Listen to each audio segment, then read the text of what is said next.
अनंत विजय जी, ये विपक्ष की हिट एंड रन वाली नीति है या वाकई से गंभीरता से लिया जाना चाहिए? चाहे हम टीएमसी की बात करें, चाहे कांग्रेस की बात करें, विपक्षी किसी भी पार्टी की बात करें, वोट चोरी और उससे पहले ईवीएम में गड़बड़ी कोई साबित नहीं कर पाया, वोट चोरी कोई साबित नहीं कर पाया, अब एसआईआर पर सवाल उठा रहे हैं। इलेक्शन कमीशन कह रहा है ये मेरा काम है, आप उसको करेक्शन के लिए सुझाव दे सकते हैं, आप उस पर ऑब्जेक्शन कर सकते हैं, लेकिन आप उसे चैलेंज नहीं कर सकते। लेकिन बावजूद उसके सिर्फ चैलेंज का ही हमला किया जा रहा है विपक्षी पार्टियों की तरफ से। और यह कहते हुए अभी देखिए, संजय शर्मा ने साफ तौर पर कहा कि आप बीजेपी के लिए काम करते हैं, अब चुनाव आयोग बीजेपी के लिए काम कर रहा है। ये कितना गंभीर है और ये जनता के पर्सपेक्टिव में क्या विपक्षी पार्टियों को लगता है ये उनका तीर चल जाएगा?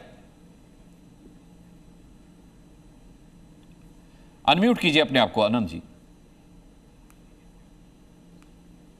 हमने ये पूर्व में देखा अनुराग जी कि ना ये हरियाणा में चला, ना महाराष्ट्र में चला, ना बिहार में चला, तो बंगाल में भी चलेगा इसकी संभावना बहुत कम है। दरअसल क्या होता है ना कि मनोविज्ञान में एक टर्म होता है हाइपोकॉन्ड्रिया।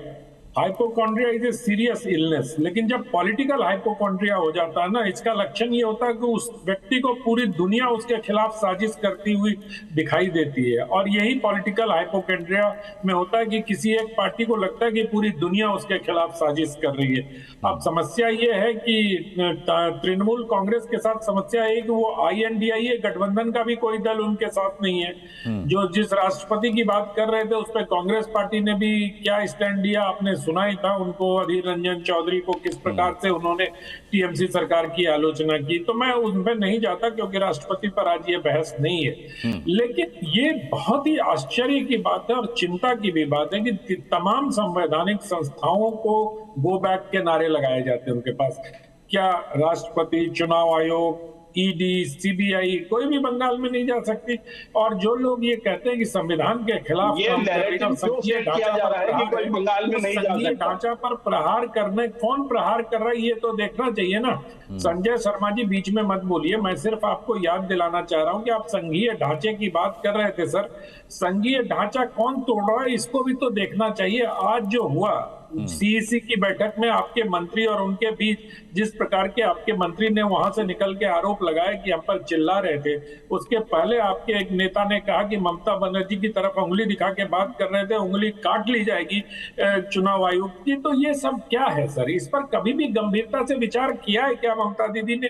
या उनको लगता है कि सिर्फ चिल्ला कर और ये धरना देकर और इस प्रकार की राजनीति मुझे तो संजय जी इसमें सिर्फ एक ही चीज लगती है, संजय जी मुझे तो सिर्फ एक ही चीज लगती है कि इस बार ममता दीदी थोड़ी सी परेशान नजर आ रही है। अब मुझे नहीं पता, मैं अभी बंगाल गया नहीं, बंगाल में आपको संजय जी बीच में संजय जी बारी पर बोलिएगा, समझ में नहीं आ रहा दोनों क्लैश। मैं सिर्फ संजय जी ये कह रहा हूँ कि इस बार ममता बनर्जी थोड़ी मतलब फ्रस्ट्रेटेड तो ज्यादा बड़ा शब्द हो जाएगा, लेकिन थोड़ी परेशान दिख रही है। वो हर किसी को उनके खिलाफ साजिश करते हुए नजर आ रहे। अब आप लोगों ने राष्ट्रपति को भी कह दिया कि राष्ट्रपति का भी उपयोग भारतीय जनता पार्टी कर रही है। अरे कोई तो सीमा रखिए, किसी को तो बख्श दीजिए। मतलब राष्ट्रपति भी कहना शुरू हो जाएंगे। आपने पत्रकारों को कहा, आपने टीवी पैनलिस्टों को कहा, आपने एंकर्स को कहा, और जिन पत्रकारों को आप बड़ी सुविधानुसार अपने राज्यसभा भेज देते हैं वो तो आपको याद नहीं आता। तो मैं यही कह रहा हूं कि तमाम लोगों पर उंगली उठाने वाले तृणमूल कांग्रेस के नेताओं को जरा अपने गिरेबान में भी झांक कर देखना चाहिए। लेकिन इतना जरूर है कि परिवर्तन हो ना हो, ममता बनर्जी परेशान जरूर है बंगाल में इस बार। ठीक है संजय जी, काउंटर दीजिए फिर आगे बढ़ता हूं। मतलब आश्चर्यजनक बात क्या है कि एक नैरेटिव सेट किया जा रहा है कि कोई बंगाल में नहीं जा सकता। अच्छा, गो बैक गो के नारे क्यों लगा रहे हैं फिर आप संजय जी? नहीं, अरे मैं तो कह रहा हूं बंगाल में हर कोई जा रहा है, लेकिन आप गो बैक गो के नारे क्यों लगा रहे हैं फिर? मुझको आप बोलने दीजिए। हाँ बोलिए ना। बंगाल में डेली भारतीय जनता पार्टी का कोई ना कोई मुख्यमंत्री, उप मुख्यमंत्री, केंद्रीय मंत्री, केंद्रीय प्रतिनिधिमंडल डेली आ रहे हैं और बहुत आराम से अपना काम कर रहे हैं। कहीं किसी के लिए कोई रोक टोक है नहीं। हम तो यूपी वाले नहीं है ना कि हमारा प्रतिनिधिमंडल जाएगा तो उनको एयरपोर्ट पे ही बैठा दिया जाएगा, उनको निकलने नहीं दिया जाएगा। संजय जी, पश्चिम बंगाल में जाने के लिए कोई पासपोर्ट भी नहीं लगता है, कोई भी जा सकता है, मैं आपकी बात मान रहा हूँ। लेकिन अगर चीफ इलेक्शन कमीशन, अब एक बात सुनिए ना, यूपी में जाने के लिए लगता है? कहीं नहीं लगता भाई, हिंदुस्तान है। आइए ना, आइए, क्या दिक्कत क्या है? आप कभी आइए स्टूडियो में, आइए मेरे साथ डिबेट कीजिए। मैं तो आपसे संजय जी तो ऐसा एक बार भी नहीं किया। नहीं नहीं नहीं नहीं संजय जी, मैं क्या बात कर रहे हैं आप? अधिकारियों को बंधक बनाकर रख लिया जाता है पश्चिम बंगाल में, कौन नहीं जानता? मैं तो आपसे सिर्फ ये पूछ रहा हूं कि अगर चुनाव आयोग गो बैक हो जाएगा, सुनिए ना, कांड में जब हमारा प्रतिनिधिमंडल गया था, उनको एयरपोर्ट से बाहर निकलने दिया गया था क्या? अरे मेरी बात सुनिए ना, मैं पश्चिम बंगाल की बात कर रहा हूँ। तो आपने बदला लिया था क्या? आपने बदला लिया था क्या? कमाल कर रहे हैं। तो ऐसा कोई बात नहीं कि मैं तो ये प्रतिनिधिमंडल को तो रुकने ही नहीं दिया। मेरी बात सुनिए, मेरी बात सुनिए। अगर चुनाव आयोग पश्चिम बंगाल से गो बैक हो जाएगा तो पश्चिम बंगाल में चुनाव कौन कराएगा, ये तो बता दीजिए। एग्जैक्टली, इलेक्शन कमीशन मिल जाएगा तो रजिस्ट्री करा दी। चुनाव आयोग को गो बैक जाने के लिए किसी ने नहीं कहा। चुनाव आयोग की जो कारगुजारियां हैं, उससे परेशान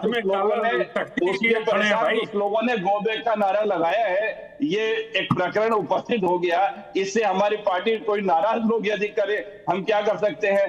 और चुनाव आयोग की जो कारगुजारियां हैं, जीवित लोगों की भीड़ है, उन्हें मृत दिखा दिया जा रहा है।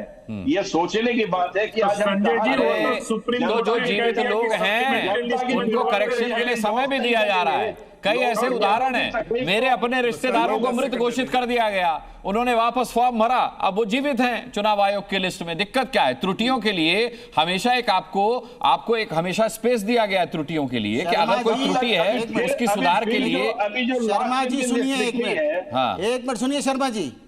65 लाख वोट काटे गए बिहार में, 5 आदमी नहीं आए वहां पर कि उनके साथ कोई इंजस्टिस हुआ है, नंबर 1। हाँ। नंबर 2, अगर वहां पर करेक्शन 10 दिन पहले, जिस दिन चुनाव होगा, नॉमिनेशन और नोटिफिकेशन होता है नॉमिनेशन का, उससे पहले तक 10 दिन तक पहले तक आदमी का नाम इंक्लूड हो सकता है। और फिर एक चीज बता रहा हूं, करेक्शन उस दिन तक हो सकता है, 10 दिन पहले। कहाँ है बताने? कोई हजारों लोग नहीं है, नहीं कोई नहीं है।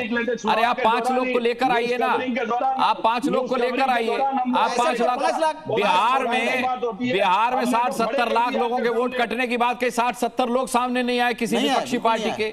10 कंप्लेंट आरजेडी ने नहीं दी, 10 कुल मिला के कंप्लेंट आरजेडी की तरफ से नहीं दी गई। सिर्फ टीवी डिबेट में बोलने के लिए ये बातें आप लोग इस्तेमाल करते हैं। आप लोग बोल देंगे कि, और हम अभी चुनाव चलती प्रक्रिया में आपको जीवित आदमी दिखा रहे हैं जिनके नाम वोटर लिस्ट लेके सुप्रीम कोर्ट चले जाइए, वहां नहीं पूछा कोई भी आज तक। बहुत पहुंच जाती है आपकी मुख्यमंत्री जी भी। मुश्किल क्या है इलेक्शन कमीशन के खिलाफ? आज चुनाव आप जाइए ना, मुश्किल क्या है? करिए सुप्रीम कोर्ट में। मुश्किल क्या, चुनाव आयोग को जिस तरीके से संज्ञान लेना चाहिए था जनता के प्रति, अरे सुप्रीम कोर्ट ने भी यही कहा चाहिए थी, वो न्याय अधिकारी देखेंगे वहां पे, अगर इलेक्शन कमीशन नहीं देखा तो जजेस देखेंगे। अरे संजय शर्मा जी, जिनके नाम कटे हैं उनको बफर दिया जाता है, अगर उस दौरान वो आवेदन करते हैं तो सुधार कर ली जाती है, और फिर भी नहीं होता है तो इस देश में अदालतें हैं। लेकिन सवाल ये है कि आपके सामने तो, आपके पास तो कोई दिखता नहीं है। ये आज से महाराष्ट्र से, हरियाणा से चला आ रहा है, महाराष्ट्र से चला आ रहा है। हमने बिहार में भी देखा, विपक्षी पार्टियां कह रही थी हमारे साथ इतने लोग हैं, हम जनता की आवाज उठा रहे हैं, और जनता का एक प्रतिनिधि उनके साथ नहीं था ये कहने वाला कि हाँ मेरा नाम कट गया है। बताइए, ये तो हास्यास्पद बात है। ठीक है संजय जी, मैं आपके पास आता हूं, अभी मेहमान बचे हुए हैं और